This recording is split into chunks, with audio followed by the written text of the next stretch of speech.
Hey, how you doing? Hope you guys had a good last couple of weeks. I certainly did.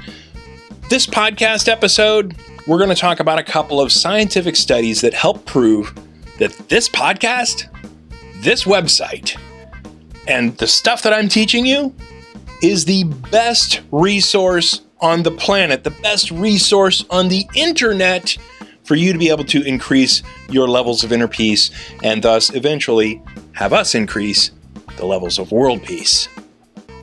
Go.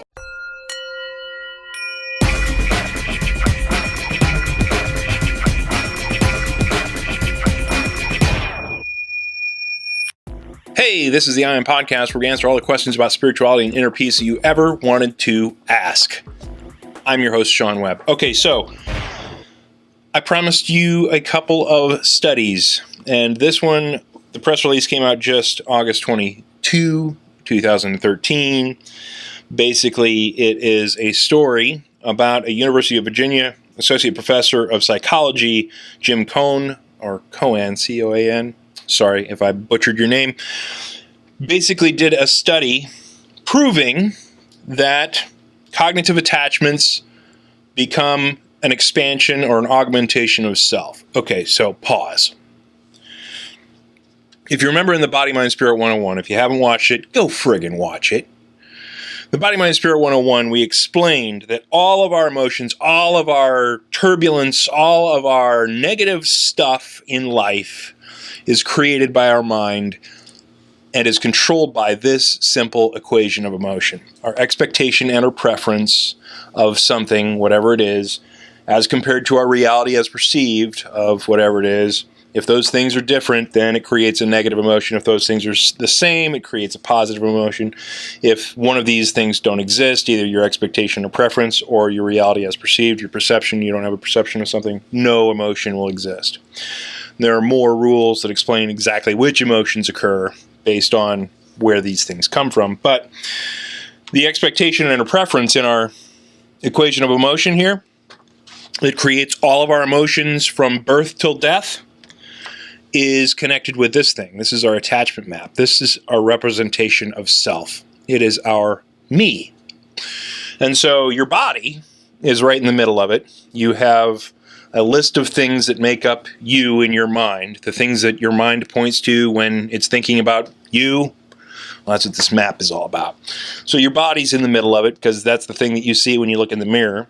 But then also, we theorized from starting about 4 years ago and moving forward that we start to make attachments to other things that we equate to our sense of self on this little map. And those things then become an augmented self. They get added to our sense of self, our family members, the people around us, our stuff that we own, the environment that we're in, the schedule of events that we have. If that's disrupted and we're very attached to it, like when we're babies, that gets us really upset, or even when we're adults, it gets us upset when something wakes us up in the middle of the night or whatever. Your favorite sports teams, your political affiliations, your religious affiliations, your ideas about whatever, all get attached on this map. Well, that was our theory anyway, right? Pretty sound theory. No single research study refutes this model. In fact, the latest cognitive emotion studies and neuroscience research supports this model. Well, last week, they announced the study from University of Virginia that proves this is how your emotions work. Jim Cohn put a number of students under fMRI and watched their brain activity, which we're learning more and more about the brain every day. He watched their brain activity when a flash of light precluded a potential shock to their ankle.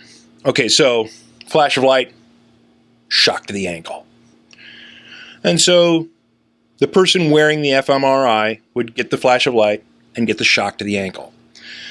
So in between the flash of light and the shock to the ankle, they started to build up a little bit of a fear.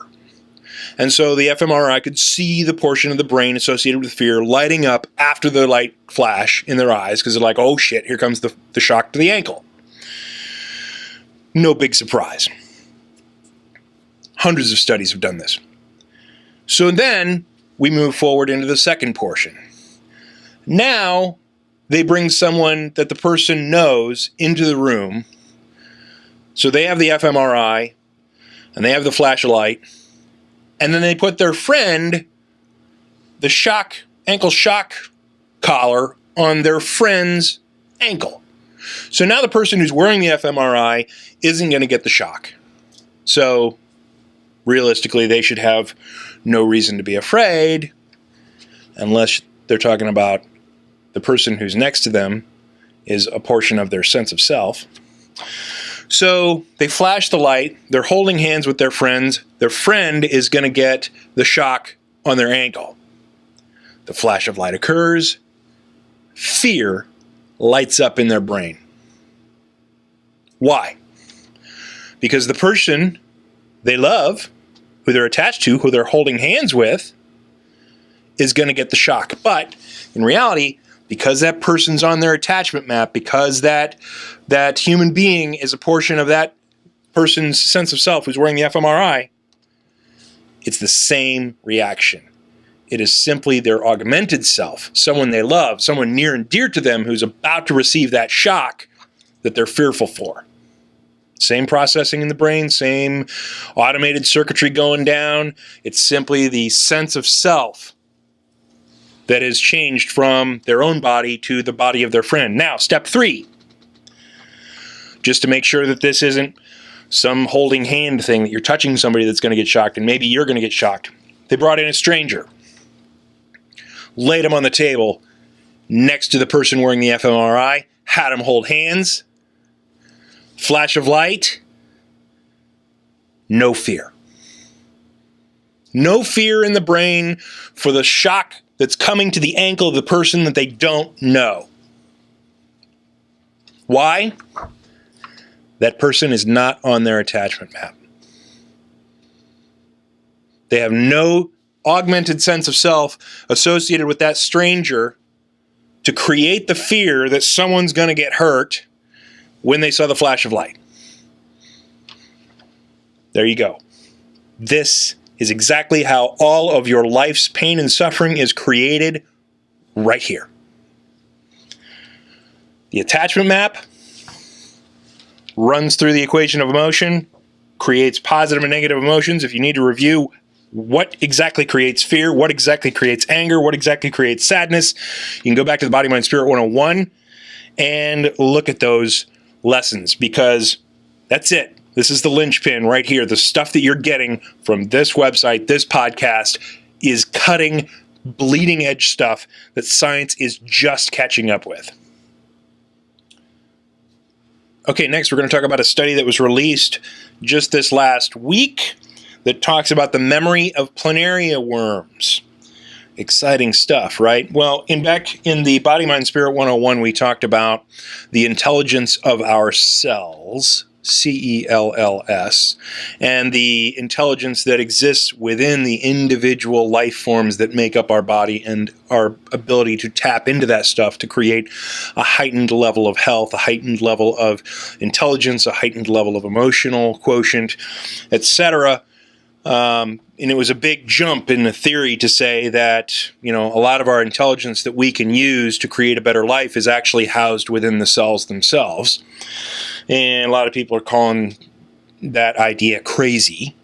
Well, last week they released a study on planaria worms. They're not very pretty. There they are. Basically, they dropped these planaria worms in a new environment where they had to learn how to find the food in that environment. And so then they cut their heads off. On the left-hand side of that picture right there, they're cutting their heads off. Not a very nice experiment, but planaria worms regenerate whatever's cut off. They're kind of like starfish. If you chop up a starfish, you'll have 10 starfish. So they chopped off the heads of this planaria worm and let it regrow its head, and then they put it back in the same environment, theorizing that if all the memory and all the intelligence is stored within just the brain area of the planaria worm, it will take them an equal amount of time, because they lost the portion of themselves that they learned their new environment. It'll take them an equal amount of time to figure out the new environment having grown a new head, because that head has to relearn. Well, no. The reality was they put the planaria worms in the new environment again, and they learned much quicker than they had previously. And the only way that they could do that is if the intelligence of their cells, not associated with their brains, held some of the memory, held some of the intelligence that they had learned in their lifetime before having their heads chopped off. So right there, I mean, the reason that science does experiments on mice and pigs and other animals is that the cells that make up us are exactly like the cells that make up other creatures. And we're talking about the same capabilities, the same pieces of intelligence, the same portions of wisdom that exist within these cells of other animals exist within our cells. So if this little planaria worm is holding intelligence, holding memory inside its cells that aren't associated with its brain, so also is your body. And so being able to calm your mind and tapping into that intelligence, critical to you improving your life. Hope you guys are having a great week. I had a great vacation. Thank you for all the well wishes of the vacation. It was very relaxing when we went down to the beach in Florida. Had an awesome time. Declan loved the beach and jumping in the waves. That was very cool for him. And so we're back at it. We're still working on the application for emotional intelligence. We're still working on the second book that'll be coming out, and we're going to have some product offerings in the near future. Hope things are well for you guys. Love you. Peace.